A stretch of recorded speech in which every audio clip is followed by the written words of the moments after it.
y'all, Dixie here. Today I want to talk to you about my favorite 3 pieces of gear. Now sure, most of the gear in my pack is necessary. I mean, you know, I really like that I have a water filter because nobody enjoys having diarrhea in the woods. At least I hope not.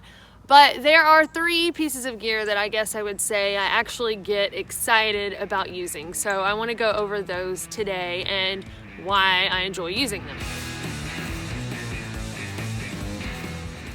The first piece of gear I want to cover today is my sleeping pad, and that is the Therm-a-Rest Neo-Air Extra Light. To start with, on the Appalachian Trail, I had a closed cell foam pad. It was just like a $10 blue foam pad, and honestly, I didn't even really think I would need that. I was like, sleeping pads are for weak people. You know, if you're going to be out in the wilderness roughing it, then you just need to learn how to sleep on the ground.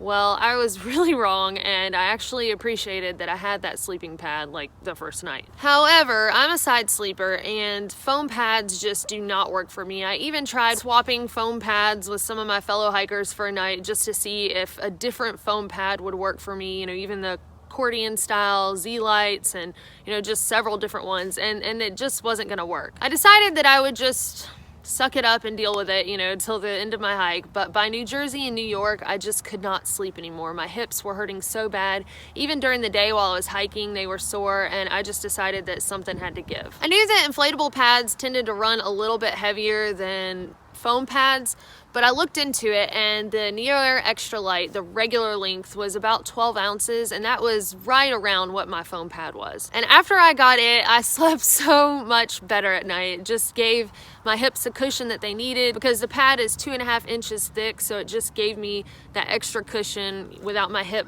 digging into the ground all night. So if you're anything but a back sleeper and you find yourself having sore hips and just being miserable at night on a foam pad, you might want to check out the Neo-Air Extra Light. They do have different dimensions of the Neo-Air Extra Light, so they've got a long that's actually a little bit wider too, a regular length, and then a short length. They're all 2.5 inches thick with an R value of 3.2. And of course, the weights are going to fluctuate anywhere from 8 ounces up to 1 pound, depending on which pad you get. They do have a women's version that is a little bit shorter than the regular, but it sleeps warmer, so it's got an R value of 3.9, and it's still that 2.5 inches thick, and it's 12 ounces. So it's comparable in weight, but a little bit warmer. For the PCT, I decided to go with the shorter pad, and I just sleep with my pack up under my legs because it only comes down to about my knees, but really didn't lose much comfort. Still don't have my hips digging into the ground, which is wonderful. One thing to consider with inflatable pads though is, of course, there's going to be a loss of durability. So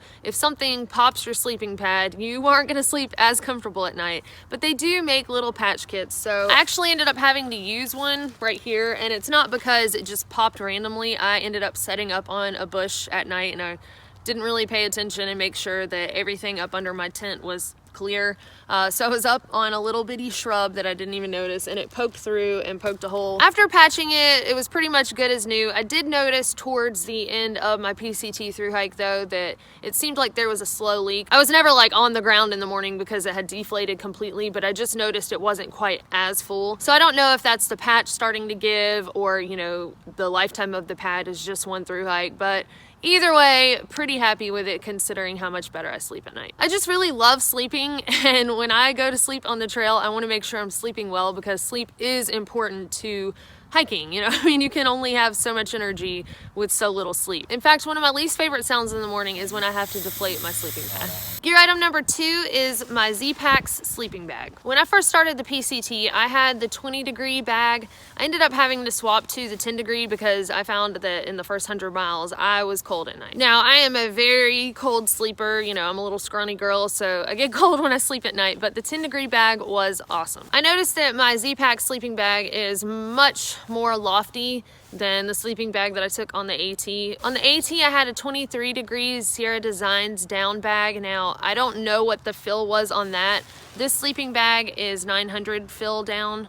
And you know, the 20-degree even that I had was much loftier than that Sierra Design. So anyway, I slept much warmer in the 10-degree bag, and I love it. When I go to climb in it at night, I'm excited. It's like sleeping on a little fluffy cloud in heaven or something. As far as durability goes, it held up fine during my through hike. I've got a couple tiny little holes in it that are probably due to me sitting on Mount Whitney on the rock in the sleeping bag, which is not a very smart idea, but it's nothing that I can't patch up, you know, and I probably will take this sleeping bag with me on the CDT. So yes, they are a little pricey, but it's probably gonna last you a while, and again, it's very comfortable and very warm. But I noticed that looking at Zpacks website earlier, it doesn't look like they have the 10-degree bags for sale anymore. So you could go with a 5-degree bag or a 20-degree bag. For me, being a very cold sleeper, I'd probably opt for the 5-degree bag. This 10-degree bag is like 22.7 ounces, and I think for another ounce more, I could have 5 more degrees of warmth. So if I was to do it all over right now with those two choices, I would probably go with the 5-degree bag. And finally, gear item number 3 is dun, dun, dun, dun, dun, probably one of the smallest items I have in my pack, and that is the Moment macro lens. So yeah, maybe I'm kind of cheating by covering something that's not exactly like an actual piece of backpacking gear, but I really do love using this. It just opens up a whole new world. If you're one of those people that likes to take it slow and smell the roses and notice, you know, the tiny little spider sitting on a flower who, you know, happens to eat a mosquito, then this is for you, because I don't know, this just helps me like really slow down and just take note of the tiniest little things happening, you know, even appreciating like a drop of water on a leaf, you know, because nobody likes it when it's raining, but if you're like, oh wow, this little drop of water on a leaf looks pretty cool, then, you know, you might not mind the rain so bad because it changes things around you and it's something new to capture. So the way these little lenses work is, now they used to have a mounting plate that just went on your phone and this kind of locked into it whenever you're ready to take a picture, but now I guess they're doing cell phone cases. So you just get a case for your phone, and then the new lenses just kind of snap into the case over the camera, and you can take them on and off as you're wanting to use them. For easy access, I keep mine in the hip belt pocket. I actually had a wide angle lens also,